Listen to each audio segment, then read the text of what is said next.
بالله من الشيطان الرجيم. بسم الله الرحمن الرحيم. إن الله يدخل الذين آمنوا وعملوا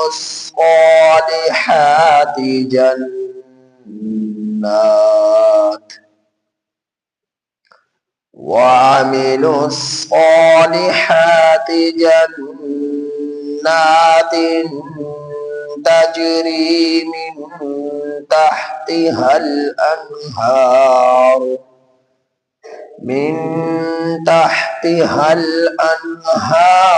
يحلون فيها من أساور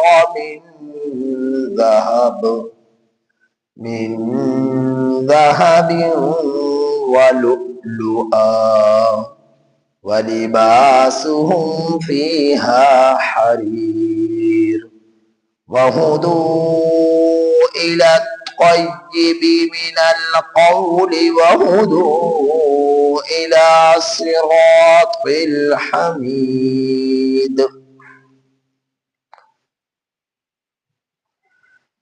سورہ حج کی آیت نمبر 23 تا 24 آپ حضرات کے سامنے تلاوت ہوئی. ان آیات کریمہ کا ترجمہ یہ ہے: ان اللہ، بے شک اللہ تعالی، یدخل الذین، داخل کرے گا ان لوگوں کو، آمنو، جو ایمان لائے، وعملوا الصالحات، اور عمل کیے اچھے، جنات، جنتوں میں، تجری من تحتها الانہار، جاری ہوں گی ان جنتوں کے نیچے سے نہریں، یحلون فیہا، پہنائے جائیں گے ان جنتوں میں، من اساور، کنگن، من ذہب، سونے کے، ولؤلؤا، اور موتی کے، ولباسہم، اور ان لوگوں کے کا لباس، فیہا، ان جنتوں میں، حریر، ریشم کا ہوگا. بے شک اللہ تعالی داخل کرے گا ان لوگوں کو جو ایمان لائے اور عمل کیے اچھے، ایسی جنتوں میں جاری ہوں گی ان جنتوں کے نیچے سے نہریں، پہنائے جائیں گے ان جنتوں میں سونے کے کنگن اور موتی، اور ان جنتیوں کا لباس ان جنتوں میں ریشم کا ہوگا. وَهُدُوا إِلَى الطَّيِّبِ، اور ہدایت دی گئی إِلَى الطَّيِّبِ مِنَ الْقَوْلِ، پاکیزہ بات کی طرف. وَهُدُوا إِلَى صِرَاطِ الْحَمِيدِ، اور ہدایت دی گئی انہیں قابل تعریف ذات کے راستے کی طرف.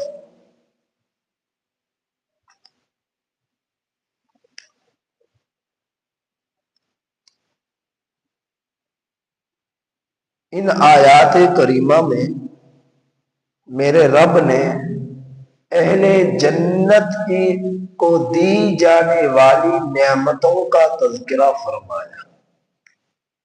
پچھلی آیات کریمہ میں میرے رب نے باطل فرقوں کا تذکرہ فرمایا اور ان کے انجام بد کا ذکر فرمایا، جس کا خلاصہ یہ تھا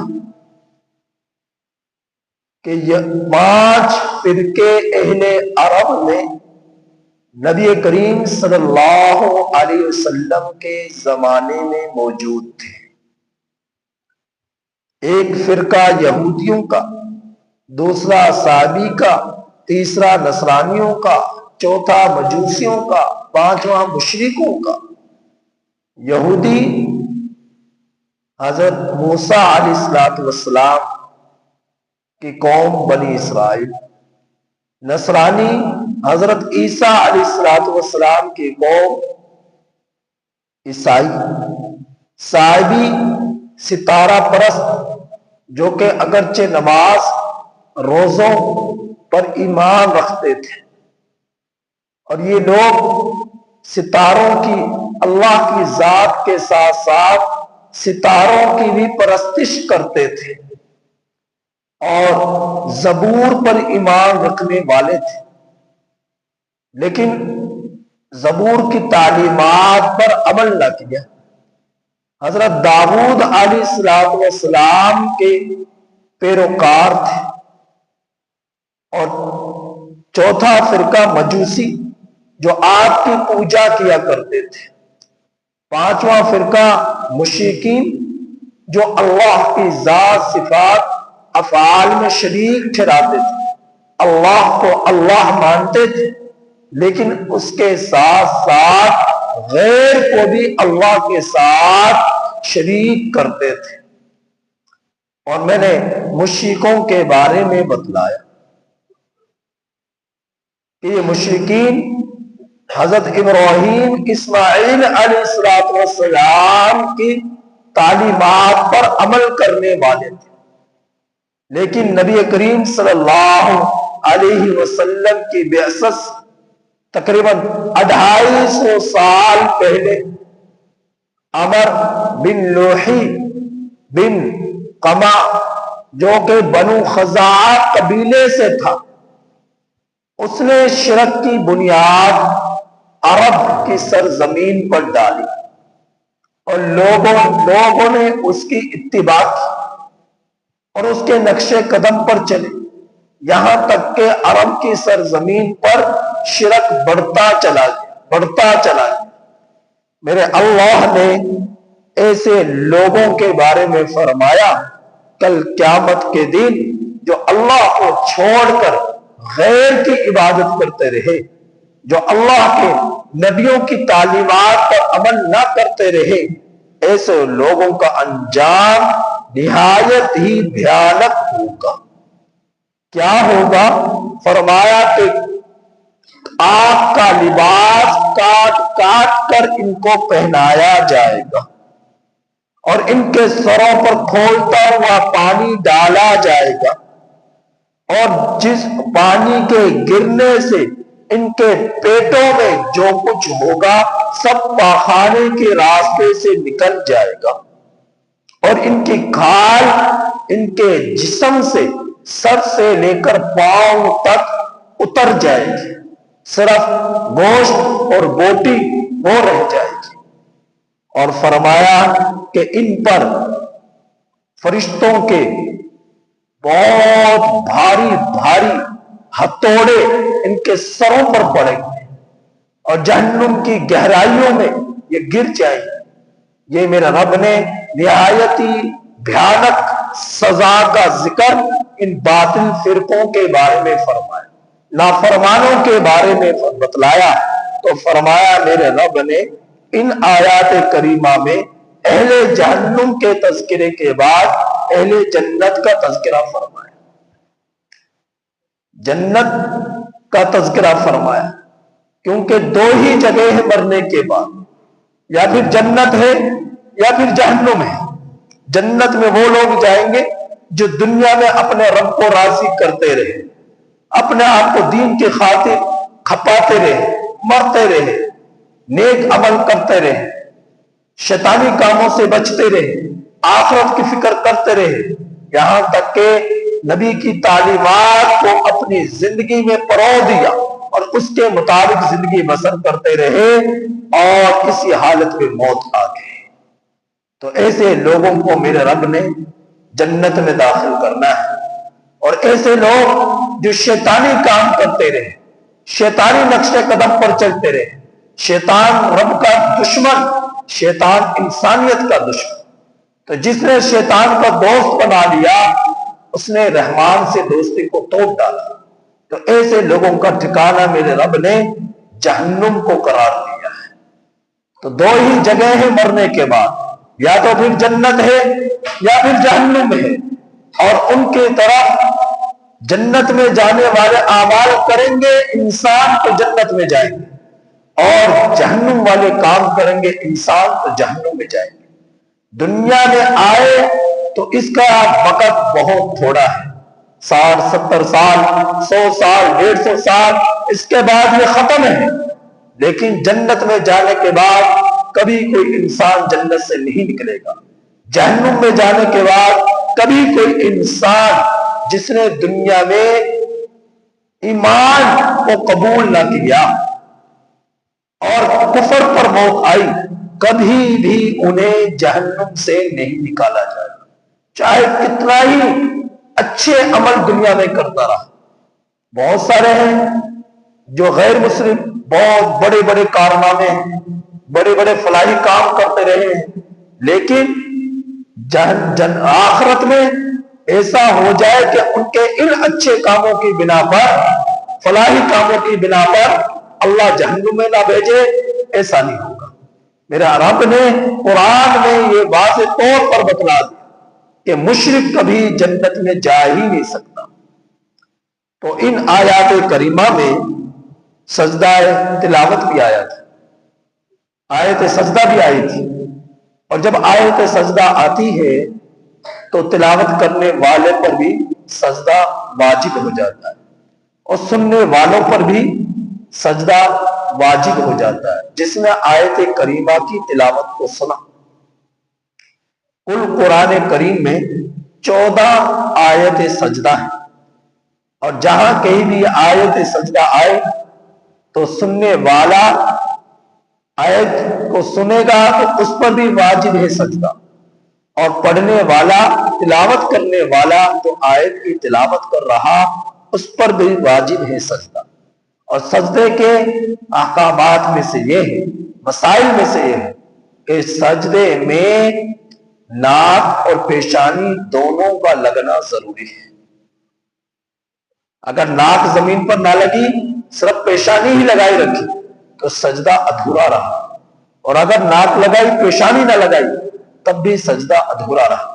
اور سجدے میں جانے کے اور سجدے سے اٹھنے کے کا مسئلہ یہ ہے کہ جو اعضاء زمین کے سب سے قریب ہیں وہ سب سے پہلے زمین پر لگیں گے، جیسا کہ سجدے میں جاتے ہوئے سب سے پہلے گھٹنے آ رہے تو گھٹنے زمین پر لگیں گے۔ بعض لوگ گھٹنوں سے پہلے ہاتھ زمین پر رکھ دیتے ہیں سجدے میں جانے کے لیے، تو پہلے گھٹنے زمین پر لگیں، پھر اس کے بعد کا فاصلہ ہاتھوں کا ہے، پھر ہاتھ زمین پر لگیں گے، پھر دونوں ہاتھوں کے درمیان چہرہ ہے وہ آئے گا۔ اب چہرے میں سب سے دور والی جگہ کون سی ہے؟ دور والی جگہ کون سی ہے؟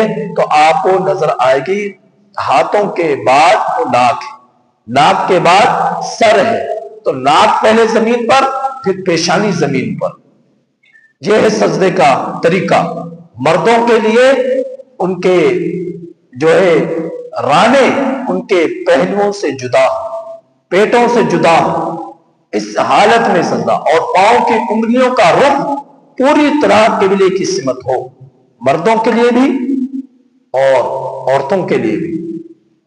تو عورتیں اپنے پاؤں دائیں طرف نکال لیتی ہیں، زمین میں بچھ جانا کہ سطر ظاہر نہ ہو، اس میں پردہ زیادہ ہے، زمین کے ساتھ بچھ جانا، چپک جانا، ان کے لیے رانوں کا پیٹوں سے، پہلوؤں سے الگ ہونا کی اجازت نہیں، ان کو ملا لیا جائے، جسم کو سمیٹ لیا جائے اور زمین کے ساتھ بچھا دیا جائے، جتنا بھی اس میں حیا ہے، جتنا پردہ ہے کیا جا سکتا ہے اتنا ہی کرے۔ اور پھر اس کے بعد سجدے کی تسبیحات پڑھ لینے کے بعد اٹھنے کا طریقہ کیا ہے؟ جو جز جسم کا سب سے دور تھا اسے سب سے پہلے اٹھایا جائے گا۔ سب سے دور کیا تھا؟ پیشانی، تو پیشانی کو پہلے اٹھائیں گے، مرد بھی عورتیں بھی۔ اس کے بعد کیا تھا؟ ناک، تو پیشانی کے بعد ناک کو زمین سے اٹھائیں گے۔ پھر اس کے بعد کیا؟ ہاتھ، تو ہاتھوں کو زمین سے اٹھائیں گے۔ پھر اس کے بعد کیا؟ گھٹنے، تو گھٹنوں کو زمین سے اٹھائیں گے اور اسی حالت میں سیدھا قیام میں کھڑے ہو جائیں گے۔ تو یہ سجدے میں جانے کا طریقہ بتلایا۔ آیت سجدہ کس طرح کرنا ہے؟ تشہد میں بیٹھے اور اللہ اکبر کہہ کر سجدے میں چلے جائیں، اور سجدے میں جا کر 3 مرتبہ، 5 مرتبہ، 7 مرتبہ سجدے کی تسبیحات کو پڑھیں اور اللہ اکبر کہہ کر بیٹھ جائیں۔ سلام پھیرنے کی بھی ضرورت نہیں۔ ہاں، آیت سجدہ کے لیے وہی شرائط ہے، سجدہ تلاوت کے وہی شرائط ہے جو شرائط نماز کی ہے۔ نماز کے اوقات میں ہی نماز پڑھنا جائز ہے، نماز کے اوقات سے نماز پڑھنا جائز نہیں ہے۔ مثال کے طور پر فجر کی نماز پڑھ لینے کے بعد سورج طلوع ہونے تک آپ قضا نماز پڑھ سکتے ہیں، لیکن نفل نماز نہیں پڑھ سکتے۔ لیکن 3 اوقات عین طلوع آفتاب کے وقت نہ سجدہ تلاوت کر سکتے، نہ نماز جنازہ پڑھ سکتے، نہ ہی نفلی نمازیں پڑھ سکتے ہیں، نہ ہی ادا نمازیں پڑھ سکتے ہیں۔ ظاہر ادا نماز کا وقت تو وقت پر ہی ہے، تو وہ تو اب گزر گیا۔ تو دوسرا وقت ہے عین نصف نہار، یہ دن کا نصف جب حصہ ہوتا ہے، ہر چیز کا سایہ اپنی جگہ پر رک جاتا ہے، اس وقت بھی نہ نماز جنازہ پڑھنا جائے، نہ ہی کسی بھی طرح کی کوئی نماز نفلی، فرضی، قضا، یہ نمازیں پڑھنے کی اجازت نہیں، نہ ہی سجدہ تلاوت کرنے کی اجازت ہے۔ اور نمبر 3، عین غروب آفتاب کے وقت، اس وقت بھی کسی بھی طرح کی کوئی نماز پڑھنے کی اجازت نہیں ہے، نہ مردوں کے لیے نہ عورتوں کے لیے۔ اچھا، نماز جنازہ یہ فرض کفایہ ہے، اگر بستی میں سے ایک شخص بھی شامل ہو جائے تو سب کے سب لوگوں کی طرف سے کفایت کر جاتا ہے۔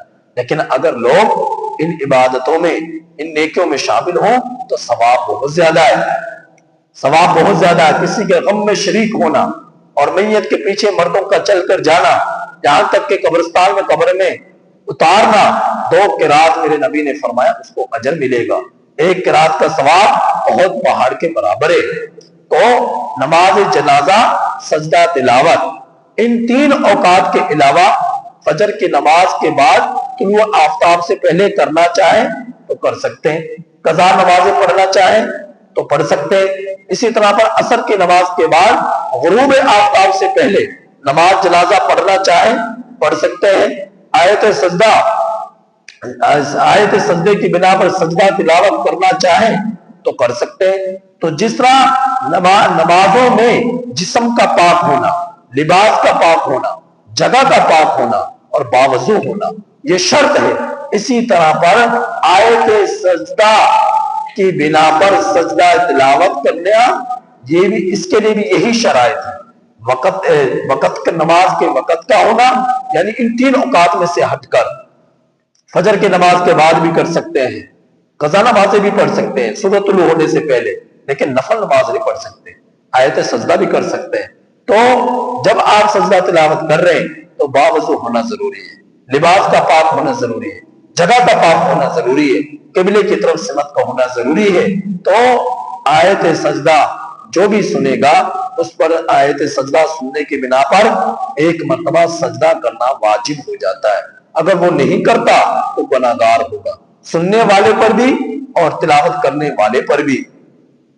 اور بہتر ہے جب سنے تو اسی وقت کر لے تاکہ یہ رہ نہ جائے، وگرنہ یہ وجوب اس پر باقی رہے گا جہاں تک کہ اس کو ادا کر کر اس واجب کو اپنے ذمے سے اتار نہ دے۔ اس وقت تک آپ ایک ہی جگہ پر بیٹھ کر کئی مرتبہ ایک ہی آیت کو سن رہے ہیں، ایک ہی جگہ پر بیٹھ کر کئی مرتبہ آیت سجدہ کو آپ پڑھ رہے ہیں، تو آپ پر ایک ہی سجدہ واجب ہے، سننے والے پر بھی اور سنانے والے پر بھی، سننے والے پر بھی سنانے والے پر بھی۔ تو یہ تو تھے آیت سجدہ کے احکامات اور سجدہ کا طریقہ، سجدہ میں جانے کا اور سجدے سے اٹھنے کا۔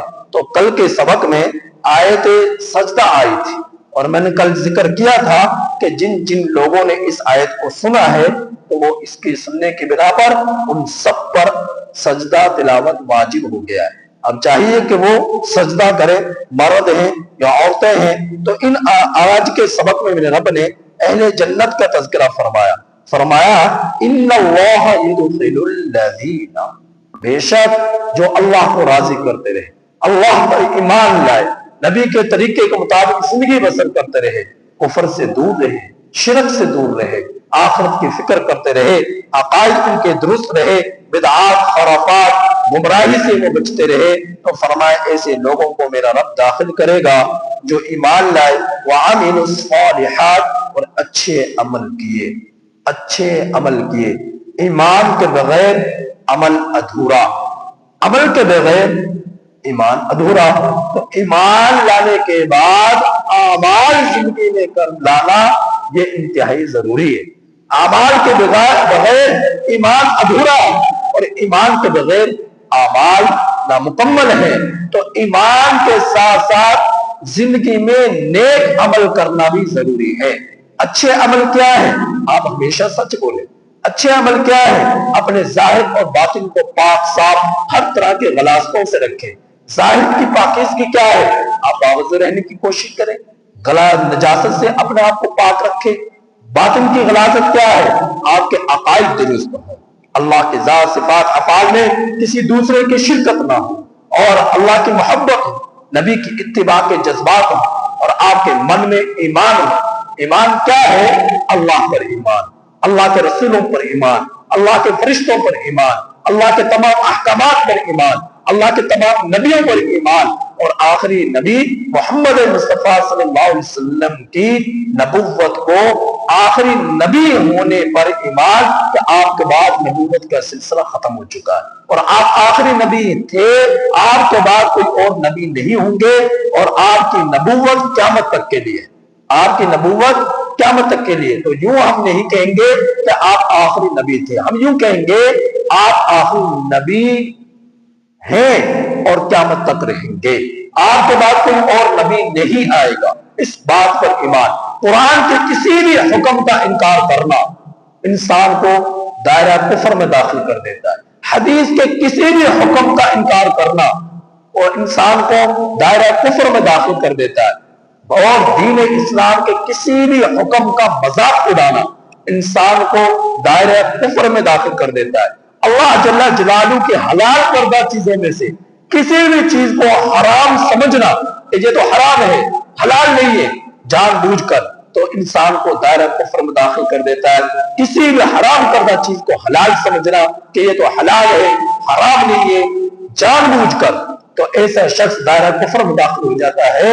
تو ایمان کی حفاظت کرو، ایمان کی حفاظت کرو۔ تو فرمایا کہ ایمان لائے اور اچھے عمل کرتے رہے، تو میرا رب ان کو معلوم ہے کیا دے گا۔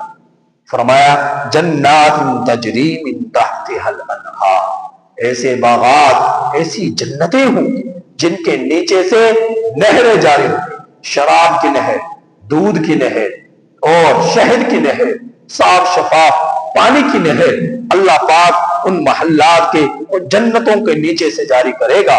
پھر فرمایا جنتی جنت میں جائیں گے، یحلون فیہا من اساورا، اساورا اسورا کن کی جمع ہے، اور اسورا سواروں کی جمع ہے۔ سوار کہتے ہیں کنگن، سوار کہتے ہیں کنگن کو، راحت کہتے ہیں سونے کو، تو سونے کے کنگن ان کو پہنائے جائیں گے۔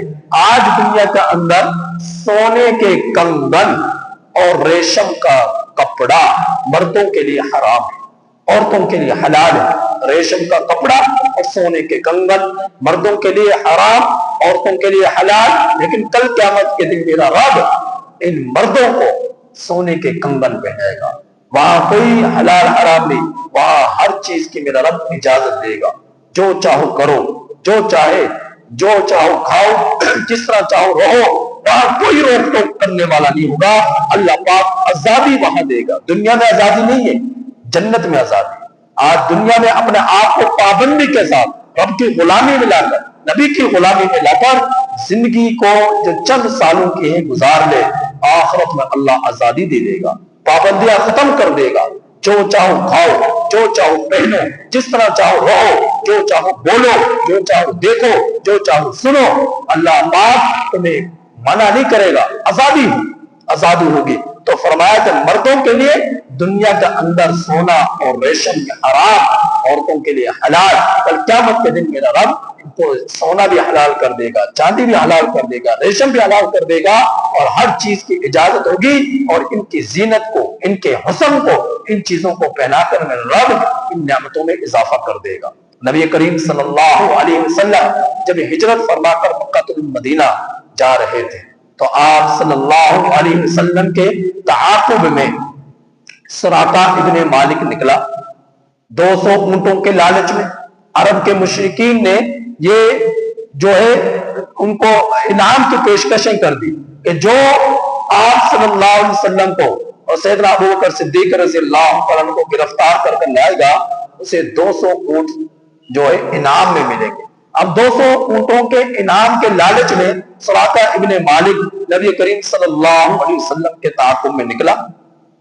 جب آپ صلی اللہ علیہ وسلم کو اس نے پا لیا، آپ صلی اللہ علیہ وسلم کے قریب پہنچا اور آپ صلی اللہ علیہ وسلم کی طرف ہاتھ بڑھانے لگا تو اس کا گھوڑا زمین میں دھس گیا۔ تو آپ یہ ایسا کئی مرتبہ ہوا۔ پھر آپ صلی اللہ علیہ وسلم نے فرمایا سراقہ وہ کیسی کیفیت ہوگی جب آپ کے ہاتھوں میں کسرا کے کنگن پہنائے جائیں گے، ایران کا علاقہ تو کسرا فرمایا کہ کنگن پہنائے جائیں گے، تو یہ بڑے حیران ہوئے کہ میرے ہاتھوں میں کسرا کے کنگن پہنائے جائیں گے، کیسے ہوگا؟ تو فرمایا کہ وہ کیسی کیفیت ہوگی؟ اس وقت نبی کریم صلی اللہ علیہ وسلم نے اسے فرمایا، اور بعد وہ مسلمان ہو گئے اور ایمان لائے۔ حضرت عمر بن خطاب رضی اللہ تعالیٰ عنہ کے دور میں ایران فتح ہوا، اور جب فتح ہوا وہاں مال غنیمت کو طور پر سونا آیا، کنگن آئے، زیورات آئے، جواہرات آئے۔ تو حضرت عمر بن خطاب رضی اللہ تعالیٰ عنہ نے سراقہ ابن مالک کے ہاتھ میں سونے کے کنگن پہنائے تھوڑی دیر کے لیے، اور پھر ان کو نکال دیا، کیونکہ شریعت کا اندر منع ہے۔ تو حضرت عمر بن خطاب رضی اللہ تعالیٰ نے سونے کے کنگن ان کو پہنائے، اور نبی کریم صلی اللہ علیہ وسلم کی پیشن ہوئی اس طرح پوری ہوئی۔ تو میرے رب نے فرمایا کہ جو لوگ ایمان لائے، اچھے عمل کیے، اللہ ایسی جنتوں میں داخل کرے گا کہ جن جنتوں میں نہریں کے نیچے سے نہریں جاری ہوں گی، اور جنتیوں کو جنت میں سونے کے کنگن پہنائے جائیں گے، لؤلؤا اور موتی کے زیورات، جواہرات، کنگن اللہ پاک جو ہے ان کو پہنائیں گے، وَلِبَاسُهُمْ فِيهَا حَرِيرٌ، اور ان کا لباس ریشم کا ہوگا، ہوگا۔ آج دنیا میں ممانت ہے، لیکن کل قیامت کے دن جنت میں جنتوں کو یہ آزادی دے گا اور یہ انعام دے گا، اور ان کے حسن میں اضافہ ہوگا۔ آج وہاں کوئی روک ٹوک نہیں، دنیا میں روک ٹوک پر عمل کرتا رہا، جنت میں اللہ نے آزادی دے دی۔ آج ہم دنیا کو اپنی جنت بنانا چاہتے ہیں کہ جو چاہے وہ بولے، جو چاہے وہ کرے، جو چاہے وہ کھائے، جو چاہے وہ پیے، جو چاہے وہ سنے، جو چاہے وہ بولے۔ نہیں، ایسا نہیں کر سکتے۔ یہاں غلامی میں زندگی بسر کرنی پڑے گی۔ جو رب چاہے گا وہ تم دیکھو گے، جو رب چاہے گا وہ تم بولو گے، جو رب چاہے گا وہ تم سنو گے، جو رب چاہے گا وہ تم کھاؤ گے، جو رب چاہے گا وہ تم پیو گے۔ دنیا میں مرضیات نہیں چل سکتی۔ قیامت اللہ نے مرضیات چلانے کے لیے جنت کو بنایا۔ آج ہم دنیا کے اندر یہ کرنا چاہتے ہیں تو پھر اللہ راضی کیسے ہوگا؟ اللہ راضی نہیں ہوگا۔ یہ دنیا امتحان گاہ ہے، یہاں قربانیاں دینی پڑیں گی، یہاں مجاہدات کرنے پڑیں گی، یہاں پر مشقتیں اٹھانی پڑیں گی، اور جس چیز کے حصول میں تم اپنے رب سے رب سے بدیانتیاں کر رہے ہو، بے وفائی کر رہے ہو، اپنے نبی کی رسالت کی جو ہے خلاف ورزیاں کر رہے ہو، دین کی شریعت کی خلاف ورزیاں کر رہے ہو، یہ کیا دنیا تمہارے پاس رہے گی؟ یہ دنیا دولت، مال متا، کوٹھی بنگلے، جائیداد، یہ بیوی بچے سب کیا آپ کے پاس ہمیشہ رہیں گے؟ نہیں نہیں، کوئی آپ کے ساتھ ہمیشہ نہیں رہے گا۔ آپ اکیلے اس دنیا سے جائیں، اکیلے نے حساب دینا ہے۔ اللہ کے فرشتوں کو منکر نکیر کا سامنا آپ اکیلے کریں گے، بستی والے آپ کے ساتھ نہیں آئیں گے، بیوی بچے آپ کے ساتھ نہیں جائیں گے، وہ سب کے سب اپنے اپنے حساب میں پھنسے ہوئے ہوں گے، اور آپ اپنے حساب میں پھنسے ہوئے ہوں گے، وہاں کوئی کسی کا کام نہیں آئے گا۔ لہذا جس چیز میں آپ کے پاس ہمیشہ رہنا ہی نہیں، اس چیز کے حصول کے لیے اپنے خالق کو کیوں ناراض کریں؟ جس چیز میں آپ کے پاس ہمیشہ رہنا ہی نہیں، اس چیز کے جو ہے لالچ میں اپنی آخرت کو کیوں برباد کرنا؟ جس چیز میں آپ کے پاس ہمیشہ رہنا ہی نہیں، اس جوانی کو پالنے کے لیے اپنے نبی کے طریقوں کو کیوں پامال کرنا؟ یہ عقل مندی نہیں ہے، یہ بے وقوفی ہے۔ لہذا اللہ رب العزت کے احکامات کو پورا کرو۔ 5 وقت کی نماز کا اہتمام، 5 وقت کی نماز کا اہتمام اور آخرت کی فکر۔ اللہ پاک نے اگلی آیت میں جب آپ سنیں گے تو کیا فرمایا؟ وَهُدُوا إِلَى الطَّيِّبِ مِنَ الْقَوْلِ، ان کو ہدایت دی گئی پاکیزہ بات کی طرف۔ حضرت عبداللہ بن عباس رضی اللہ تعالیٰ عنہ نے فرمایا کہ یہاں پر طیب من القول سے مراد کلمہ طیبہ ہے، لا الہ الا اللہ محمد رسول اللہ۔ جس شخص نے اس کلمے کو پڑھا اور ایمان لے آیا تو فرمایا وَهُدُوا إِلَى صِرَاطِ الْحَمِيدِ، ان کو ہدایت دی گئی ہے قابل تعریف ذات کے راستے کی طرف۔ وہ راستہ کیا ہے؟ صراط مستقیم کا راستہ۔ صراط مستقیم کیا ہے؟ نماز، روزے، حج، زکوٰۃ، فطرانہ، نیک اعمال، سب کے سب صراط مستقیم کی طرف انسان کو مضبوط کر دیتے، صراط مستقیم پر چلا دیتے۔ لیکن جو ان چیزوں سے ہٹ کر زندگی گزار رہا ہے صراط مستقیم پر نہیں ہے۔ جو کلمہ نہیں پڑھ رہا، کلمے تقاضوں پر عمل نہیں کر رہا، نماز کو اہمیت نہیں دے رہا، روزوں کو اہمیت نہیں دے رہا، بیوی بچوں کے حقوق اور رزق حلال کا حصول اور اللہ کے رضا کے لیے دنیا میں زندگی بسر کرنا، کفر سے، شرک سے، بدعات سے، خرافات سے بچ کر زندگی گزارتا رہا، ہمیشہ سچ بولتا رہا، جھوٹ سے بچتا رہا، شراب سے بچتا رہا، سود، حسد، بغض، کینہ سے اپنے من کو، باطن کو صاف کرتا رہا، ظاہر کے اندر رشوت، سود، حرام کاریوں سے اپنے آپ کو بچاتا رہا، تو یہ صراط مستقیم پر ہے۔ اور یہ ساری اور نبی کے طریقہ، آپ صلی اللہ علیہ وسلم کے بتلائے ہوئے طریقے، ان کے مطابق زندگی گزارتا رہا، تو یہ ہے صراط مستقیم۔ لہذا اللہ پاک نے جن جو ایمان لائے ان کو ان چیزوں کی طرف رہنمائی کی ہے، راستے پر چلایا ہے۔ اللہ رب العزت نے جن کو یہ چیزیں عطا کر دی، وہ اللہ کا شکر ادا کرے۔ اللہم لک الحمد ولک الشکر، یا اللہ تیری تعریف ہے، تو نے اس قابل بنا دیا، ورنہ میرے جیسے کتنے انسان تھے، کوئی مورتیوں کو پوج رہا ہے، کوئی درختوں کو پوج رہا ہے، کوئی آگ کی پرستش کر رہا ہے، کوئی ستاروں کی پرستش کر رہا ہے، لیکن اے اللہ تو نے مجھے ان تمام طرح کے خرافات سے بچا کر اپنی ذات کی طرف لگا دیا، اپنے حبیب کی طرف لگا دیا، آخرت کی فکر تو نے میرے اندر ڈال دی۔ تو اللہ پاک کا اس پر جتنا بھی شکر ادا کیا جائے اتنا ہی کم ہے۔ اللہ پاک سے دعا ہے کہ اللہ تعالیٰ آخرت کی فکر نصیب فرمائے اور موت سے پہلے موت کی تیاری کے جذبات نصیب فرمائے۔ الحمدللہ رب العالمین والعاقبۃ للمتقین۔ اللہم صلی علی محمد وعلی آل محمد کما